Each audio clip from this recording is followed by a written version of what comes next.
apa yang tengah berlaku. Tak adanya orang yang pergi serang tu, minta tolong ke orang lain untuk ni, yang minta tolong ni yang orang yang tengah diserang.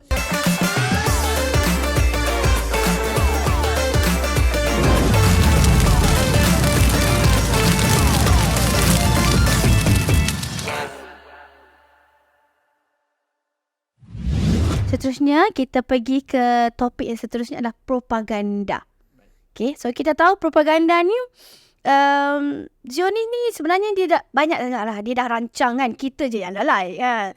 So, propaganda Zionis dan kawan ni kan, siapa yang sebenarnya mengawal naratif media barat?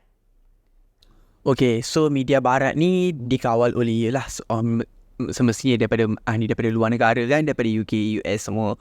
So banyak benda yang berlaku di mana macam contoh mereka buat baru-baru awal-awal dulu dia keluar video macam yang ada seorang wartawan Israel tu menjadi serang. Sebenarnya tak pun, dia cuma macam berlaku je kat situ, betul. Sebenarnya benda tu tak berlaku pun. Dan media barat ni memang dikawal oleh orang barat, yang tu kita tahulah macam daripada UK, US semua, di mana benda ni membawa kesan kepada kebanyakan macam influencer sendiri pun bila kita keep on pakai hashtag macam Israel Cua, Save Palestine semua. Dan benda tu macam betul, konten tu macam disorokkan, disekat, kadang-kadang akaun tu sendiri disekat. So banyak jugalah dugaan-dugaan yang tengah dihadapi oleh mereka yang tengah memboikot dan meluahkan perasaan mereka tu. Jadi bila kita sebenarnya dah tahu propaganda dia, so kita nak create awareness about this issue. Tapi sebenarnya kenapa Facebook tu sendiri dia menyekat? Kenapa dia tak biarkan all the world know about this? Kenapa sebenarnya dia cuba menyekat isu ni? Okay, faham. Okay, apa yang macam Jay bagi tahu tadi, sebelum ni pernah ada isu antara, macam orang pernah tanya kat Jay, kenapa awak tak sokong bila India dengan Sri Lanka gaduh dulu? Kan pernah ada ni kan. Lepas tu bila baru-baru ni bila Ukraine dengan Russia. Sebab okay, jujur yang pasal India dengan ni Jay memang tak tahu. Yang pasal Ukraine dengan ni sebab dua-dua negara besar.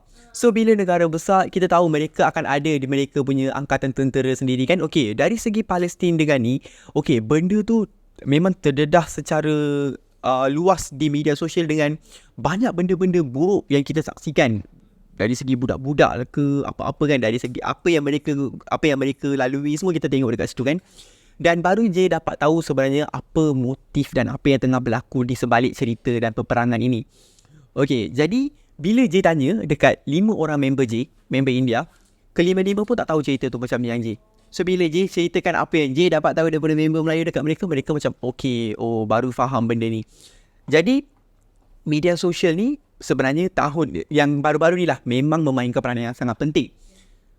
Dan semestinya pihak barat, media-media barat ni, mereka tak nak berita tu sampai kat kita. Justru mereka akan cuba untuk hentikan berita-berita tu. Kadang-kadang kan kita yang macam faham tentang isu ni, kita tahulah propaganda dia macam tipu je kan. Apa-apa berita yang salah-salah tu dia akan tipu. Tapi sebenarnya ada juga yang percaya.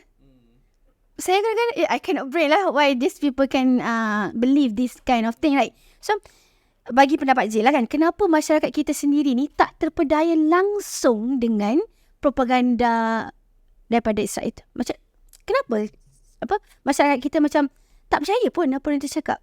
Tapi ada juga serta-serta tu percaya. Yang tak percaya tu memang social media dah cukup dah dengan apa yang tengah berlaku, dengan apa yang tengah didedahkan, dengan apa yang statement-statement yang dikeluarkan oleh menteri mereka di Israel dan apa. Sebab kita pun ada macam wartawan macam Motas Azaiza kan, daripada ni dia pun selalu dedahkan apa yang tengah berlaku di situ. So kita nampak siapa pihak yang betul, siapa pihak yang salah, apa yang tengah berlaku. Tak adanya orang yang pergi serang tu minta tolong ke orang lain untuk ni, yang minta tolong ni yang orang yang tengah diserang. Dan kita nampak benda tu dengan jelas apa yang tengah berlaku dah sangat teruk apabila kita tengok tempat-tempat macam hospital. Memang terang-terang lagi bersuluk dalam benda tu kan. Tak adanya orang kat negara tu sendiri lagi, betul kan?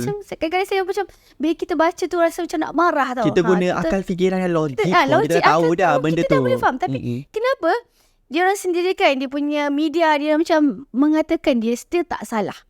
Dia still tak salah kan. Sedangkan kita tahu memang mengarut lah. Tak salah dah kamu pergi bom satu Gaza tu kan. Habis kita dah nampak dah kesan-kesan yang nampak kan.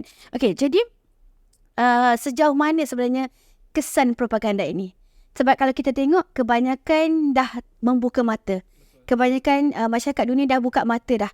Kalau takkanlah satu dunia yang kita tengok dekat satu tempat tu penuh orang akan berhimpun. Walaupun nampak macam biasa tapi sebenarnya itu juga menggerunkan pihak musuh. Betul. Kan? Sebenarnya saya tengok jugalah daripada isu-isu ni juga ramai juga yang memeluk agama Islam juga sebab dia dah nampak betapa orang Palestin tu kuat di sana dan salahnya Israel tu dan diorang cari-cari dan sejauh mana kesan propaganda ini? Propaganda mereka bukan setakat rakyat negara kita je. Even negara luar pun tak percaya sangat pun dengan tu. Sebab tu mereka berhimpun di situ. Di UK, semua pun mereka berhimpun. Kan mereka memperjuangkan hak asasi untuk ni. Sebab kita tengok benda ni adalah secara keseluruhan kalau kita tolak agama dan semua kat tepi, ini adalah berkaitan dengan manusia. So bagi J, dalam tempoh 100 hari peperangan ni tengah berlaku ni, hak asasi manusia tak ada di situ. Tak ada siapa-siapa pun yang tak ada mana-mana negara yang perjuangkan pasal hak asasi tu layak untuk datang dan cakap jangan boikot ke, jangan ni. So benda tu macam tak ada di situ. Faham tak? Itu yang tengah berlaku sekarang. So kesimpulannya kita perlulah memboikot betul. Sehingga selama-lamanya. Sehingga terkuburnya Israel tu. Betul. Okay, saya juga ada terbaca lah kan. So ada influencer di luar negara yang dibayar untuk mengadakan propaganda menyokong Israel ataupun sebar cerita yang tak betul lah kan. Okay. Jadi diorang menolak. Sedangkan banyak juga diorang kan diberi wang kan. Tapi macam mana je rasa diorang tu, kenapa diorang menolak sebenarnya? Okey, betul. Apa yang Cik Bita tu betul lah. Saya pun ada juga baca pasal benda tu, betul. Mereka sebab saya pun rasa macam terdiam sebab awak dah hancurkan satu negara tu, awak tengah hancurkan tapi awak still perlukan bantuan daripada ni. So maksudnya awak takut dengan apa yang tengah dilakukan, yang tengah diperjuangkan oleh rakyat-rakyat di seluruh ni kan.